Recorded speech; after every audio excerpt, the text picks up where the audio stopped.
Mga kwento ng lagim.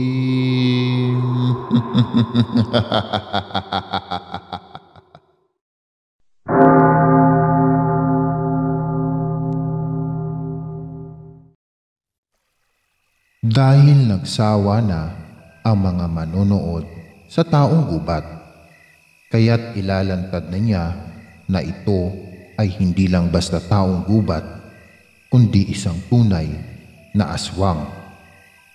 Kaya naman ang perya ay napuno ng mga manonood.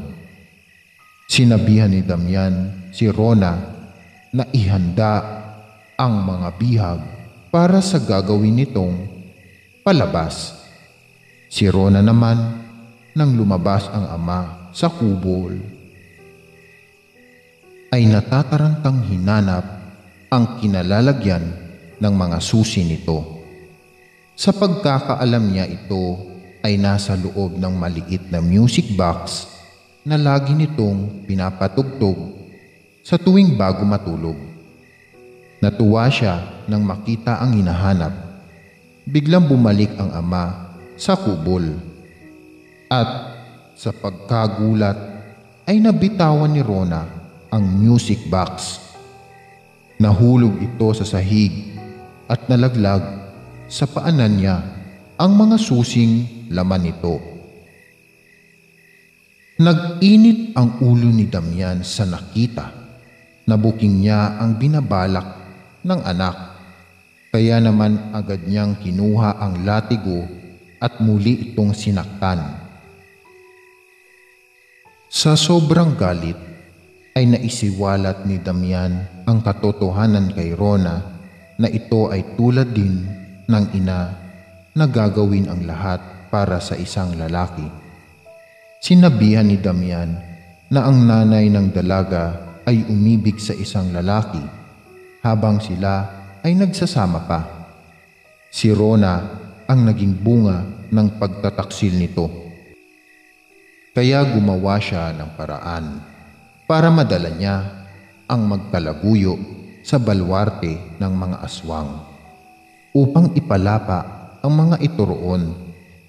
Itinali niya ng magkasama sa gitna ng bukid at sa pagsapit nga ng gabi ay pinanood pa niya kung paano lapain ng mga aswang ang dalawa.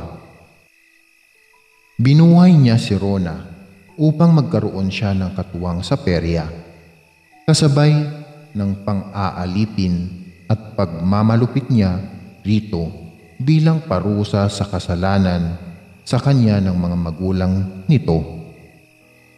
Walang masabi ang dalaga sa katotohanang iyon. Napaiyak na lang siya sa isang sulok habang dinadama ang sakit ng katawan at sakit ng kalooban. Ang binatang aswang na si Cover ay labis na nag-aalala nang hindi nito makita si Rona. Ang mga tauhan ni Damian ang naghanda sa kanya na dati ay si Rona ang gumagawa, kaya't nagkaroon siya ng hinala. Natitiyak niyang pumalpak ang plano nila, kaya bigla siyang nabahala para sa dalaga. Lalo na nang makita niya si Damian na lumabas sa kubol habang bitbit pa nito ang latigo. Hinawakan siya ng dalawang tauhan ni Damian patungo sa isa pang kulungan kung saan siya ay magtatanghal sa harap ng mga manonood. Sinamantala niya ang pagkakataon na iyon upang sakmalin ang isa sa dalawang tauhan kahit pa nananatiling nakaposas ang mga kamay niya sa likuran. Ang isa natatakbo na sana ay naabutan niya at nakagat sa braso. Si Damian ay nainip na, kaya't inutusan nito ang isa pang tauhan upang tignan kung bakit hindi pa nadadala si Cover sa bagong kulungan nito sa entablado. Samantala, si Cover ay nakapasok na sa kubol. Nadatnan niya roon si Rona na halos gumagapang sa pananakit ng katawan. Palabas na sana ng kubol. Nang makita nito si Cobber, ay agad nitong ipinakita ang hawak niyang mga susi. Nahuli raw siya ng ama. Ngunit ang mga susi ay hindi nito napansing nahulog muli dahil sa buong atensyon nito ay natuon sa paglalatigo sa kanya. Nanginginig ang mga kamay na agad sinubukan ni Rona ang mga susi para sa posas ni Cobber sa kamay. At gayon din sa kadena nito sa isang paa. Narinig nila ang papalapit ng mga yabag, kaya't maagap na hinila ng dalaga ang binata para makapagtago sa likod ng malaking bunton ng mga gamit nila sa perya. Ang tauhan ni Damian ang sumilip at nang makitang walang tao roon ay agad ding itong lumabas. Galit na galit si Damian nang malamang nakatakas si Cobber at tinangay pa nito si Rona. Alam na niya kung saan papunta ang mga ito, sa bahay niyang upang kuhanin sa basement ang lola nitong aswang.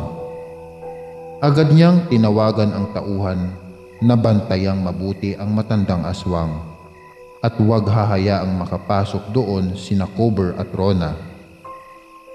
Ibabalik niya ang dalawa kung saan daw nararapat ang mga ito. Tapos ay sinabihan niya ang mga tauhan na pakalmahin muna ang mga naghihintay at naiinip na mga manunood. At aayusin lang niya ang para sa kanya ay konting gusot lang dahil malaki ang kumpiyansa niya sa sarili bilang isang aswang hunter. Agad na siyang sumakay sa sasakyan para sundan ang dalawa. Dahil nangihina ang katawan ng dalaga, kaya't pinasan ito ni Cobber at saka mabilis na tinakbo ang daan patungo sa bahay ni Damian upang iligtas ang lola niya. Nang marating nila ang lugar, ay agad silang sinalubong ng mga bala. Mabuti na lang at naiwasan nila ang mga iyon. Itinago muna ni Cobber si Rona sa likod ng malalagong halaman at nangakong babalikan ito roon. Buo ang loob ni Cobber. Ngayong dalawa na ang pinoprotektahan niya. Sa kauna-unahang pagkakataon ay pinairal niya ang bangis ng isang aswang upang labanan ang masasamang tao. Dahil sa liksi ng kanyang pagkilos ay madali niyang naiwasan ang mga bala at isa-isa niyang nagapi ang mga tauhan ni Damian. Nang maubos ang mga ito, ay nagmamadali niyang pinuntahan ang lola niya sa basement. Agad niyang natanggal ang kadena nito gamit ang susi. Binuhat niya ang naghihinang matanda at sa kanya binalikan si Rona sa pinag-iwanan niya rito. Ngunit nabigla siya nang makitang hawak na ulit ito ni Damian, habang nakatutok sa ulo nito ang baril. Sinabi ni Damian na kailangang isuko ni Cobber ang sarili kung gusto nitong makaligtas si Rona.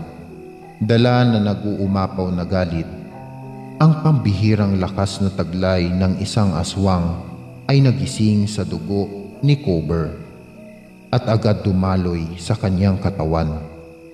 Inilapag niya ang lola niya at sa isang kisap mata ay inatake niya ang aswang hunter na si Damian. Tila nabigla naman ito sa naging aksyon ni Cobber, kaya't hindi na nagawang iligtas ang sarili. Gayon din ang natitira pang mga tauhan nito na ang iba ay sinubukan pang bumaril, ngunit inatake lang din ng binatang aswang, at ang iba naman ay pinili na lang tumakbo palayo sa kahindik-hindik na senaryong iyon. Laking pasalamat ni Rona kay Coober. Matapos ang kanilang pinagdaanan ay saka lamang inamin ng binatang aswang sa dalaga na ito ay mahal niya at gusto niyang makasama sa habang buhay. Agad namang tinugunan ni Rona ang pag-ibig na alay ng aswang dahil batid niyang nasa puso na rin niya ito. Nagpatuloy sila sa buhay. Iniwan nila ang perya dahil ayaw na nilang maalala ang mapait nilang karanasan doon. Ang maglola ay bumalik sa dati nilang tahanan at namuhay ng simpleng kasama si Rona. Anang matanda kay Rona. Hindi na siya natatakot mawala sa mundo dahil batid niyang ang nag-iisa niyang apo na si Coober ay may makakasama na sa buhay nito. Sa harap ng matanda ay nagyakap ang dalawa. Masuyong hinagka ni Coober si Rona sa noo at ipinangako rito ang wagas na pag-ibig mula sa puso ng isang aswang.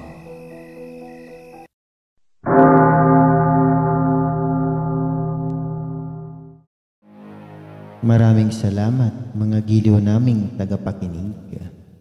Huwag po nating kalimutan mag-subscribe at mag-like ng ating channel para sa mga kwento ng lagi.